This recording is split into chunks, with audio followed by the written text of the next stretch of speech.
सामान्य हिंदी हिंदी का पाठ्यक्रम जो आपका काव्य वाला चल रहा है, अयोध्या सिंह उपाध्याय हरिऔध के महाकाव्य प्रिय प्रवास से पवन दूतिका शीर्षक से आपके पाठ्यक्रम में जो है उसका पहला और दूसरा पद्य पढ़ा दिया गया। अब आज आप देखेंगे तीसरे, चौथे, पांचवें पद्य को। तीसरा पद्य है, मेरे प्यारे नव जलद से कंज से नेत्र वाले, जाके आए न मधुबन से और न भेजा संदेशा। मैं रो रो के प्रिय विरह से बावली हो रही हूँ, जाके मेरी सब दुख कथा श्याम को तू सुना दे। ये राधिका पवन दूतिका से कह रही हैं।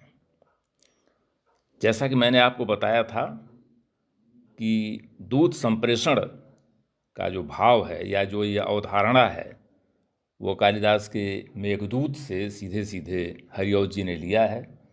कालिदास ने जिस तरह अपने मेघदूत में जिस सोपान में वर्णन किया है, लगभग उसी तरह से वर्णन इन्होंने भी हिंदी में किया है। प्रिय प्रवास खड़ी बोली का प्रथम महाकाव्य है।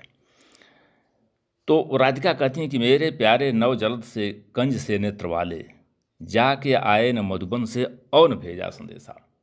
पवन दूतिका से कह रही हैं कि मेरे जो प्रिय कृष्ण हैं उनका स्वरूप क्या है, नव जलद से, नए बादल के समान आभा वाले हैं।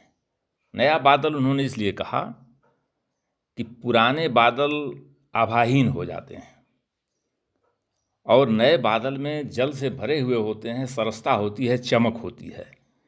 तो चूँकि कृष्ण सुंदर हैं, सरस हैं, नीरस नहीं हैं, इसलिए वो कह रहे हैं कि नव जलद से और कंज से नेत्र वाले, कंज का मतलब कमल, कमल के समान नेत्र वाले, जाके आए न मधुबन से।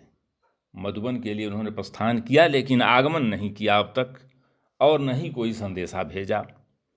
मैं रो रो के प्रिय विरह से बावली हो रही हूँ। मैं उनके वियोग में, प्रिय विरह में रो रो करके बावली सी हो रही हूँ। अब एक बावली शब्द है, बावली का अर्थ पगली, अर्धविक्षिप्त, लेकिन जिसको पागल या अर्धविक्षिप्त कहेंगे वह भाव बावली का नहीं है। बावली का भाव यह है कि वह, जैसे अंग्रेजी में इसको मैड कहते हैं, वो मैड नहीं होता, बस उसको अपने प्रिय के याद में खोए रहने के कारण बाकी कुछ चीज़ें नहीं दिखती हैं, नहीं अच्छी लगती हैं, इसी को बावलापन कहते हैं। ये एक दशा है। तो उसी को वो कह रही हैं कि मैं रो रो के प्रिय विरह से बावली हो रही हूँ, जाके मेरी सब दुख कथा श्याम को तू सुना दे। तू जा और मेरी दशा का वर्णन कि मैं किस दुख की दशा में हूँ, मेरे दुख की कथा क्या है, वो सुना दे। ज्यों ही मेरा भवन तज तू अल्प आगे बढ़ेगी, जैसे ही मेरा भवन, तज का मतलब छोड़कर, तू अल्प आगे बढ़ेगी, अल्प का अर्थ थोड़ा, मेरे भवन को छोड़कर जैसे तू थोड़ा सा आगे बढ़ेगी, शोभा वाली सुखद कितनी मंजू कुंजें मिलेंगी। तो तुम्हें तमाम, कितनी का मतलब तमाम, बहुत बहुत, अनेकानेक मंजू कुंजें, मंजू का मतलब सुंदर, कुंजें, कुंज कहते हैं ऐसे स्थान को, ऐसे प्राकृतिक स्थान को जहाँ आम्र के वृक्ष हों, उनको लताएं घेरे हुए हों, चारों तरफ से हरियाली हो, एक घिरा हुआ बड़ा ही सुखद स्थान हो, तो उसको कहते हैं मंजू कुंज। तो शोभा वाली, मैंने शोभाहीन नहीं, करेंगे शोभा वाली अनेकानेक तुम्हें सुंदर कुंजें मिलेंगी, प्यारी छाया मृदुल स्वर से मोह लेंगी तुझे वे। और कुंजों की जो प्यारी प्यारी छाया है और उनके अंदर से जो मृदुल, मृदुल का मतलब मीठा, कोमल, मीठा, जो मीठा स्वर उभरता होगा, तो कुंजों से स्वर उभरता है, उसमें पंछी होते हैं, इधर उधर बैठे होते हैं, या हम एक सुंदर स्थान पर एक शब्द का अनुभव करते हैं अपने अंतर्मन में, जब अच्छा लगता है, सुख प्राप्त होता है, तो लगता है कि एक सुखद शब्द भी हमें सुनाई पड़ रहा है।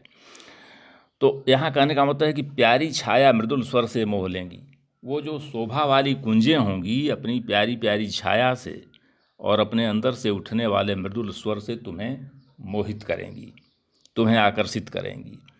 तो भी मेरा दुख लख वहाँ जान विश्राम लेना, फिर भी मैंने इन परिस्थितियों के बाद भी मेरे दुख को देखते हुए, लख का मतलब देखना होता है, लख कर मैंने उसको दृष्टिगत करते हुए, मेरे दुख को दृष्टिगत करते हुए वहाँ पर विश्राम न लेने लगना, आगे बढ़ना।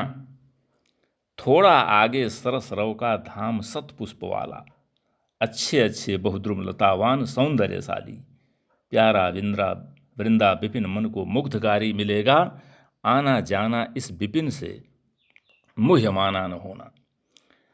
थोड़ा आगे जब बढ़ोगी, पवन दूतिका से कहती हैं कि शोभा वाली कुंजें तुम्हें आकर्षित करेंगी, विश्राम न लेना, आगे बढ़ना, मेरे दुखों को दृष्टिगत करते हुए थोड़ा सा आगे बढ़ोगी तो सरस रव का, सरस नीरस, इसका उल्टा नीरस होता है, नीरस नहीं सरस, सरस रव, रव माने शब्द, माने ऐसे शब्द जो सरस सुनाई पड़ते हों, तो सरस शब्दों से युक्त सतपुष्प वाला, अच्छे अच्छे फूलों वाला, अच्छे अच्छे बहुद्रुम, अच्छे अच्छे बहुत से वृक्षों वाला, लतावान और सौंदर्यशाली प्यारा वृंदावन तुम्हें दिखाई देगा। वृंदा विपिन, विपिन मन वन, वृंदावन बहुत ही प्रसिद्ध स्थान है, आज भी वृंदावन नाम है, यहाँ पर कृष्ण क्रीड़ाएँ किया करते थे, उन्हें बहुत प्रिय था। तो उसी की बात वह करेंगे, प्यारा वृंदा विपिन मन को मुग्धकारी मिलेगा। माने ऊपर की 2 लाइनों में उस वृंदा विपिन का, उस वृंदावन का ही चित्रण किया गया है कि वो कैसा है, सरस रव वाला है, सुंदर पुष्पों वाला है, अच्छे अच्छे बहुत से वृक्षों वाला है और सौंदर्यशाली है।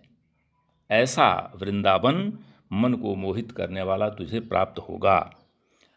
आना जाना इस विपिन से मुह्य माना न होना, मैं तुम्हें निर्देशित कर रही हूँ, मैं तुम्हें कह रही हूँ, मन मेरी ये प्रार्थना है कि तुम जब उतनी अच्छी जगह है तो उससे होकर के आना जाना चाहिए भी, तुम भी देख लोगी वो कैसा है, इससे आना जाना इस विपिन से वन से, लेकिन मुह्य माना न होना, मुग्ध मत हो जाना, मन उससे एकदम ऐसा प्रभावित मत हो जाना कि आगे ही न बढ़ो, क्योंकि जब ज़्यादा कोई किसी से प्रभावित हो जाता है, बहुत ज़्यादा उससे प्रेम करने लगता है तो वहीं अटक जाता है।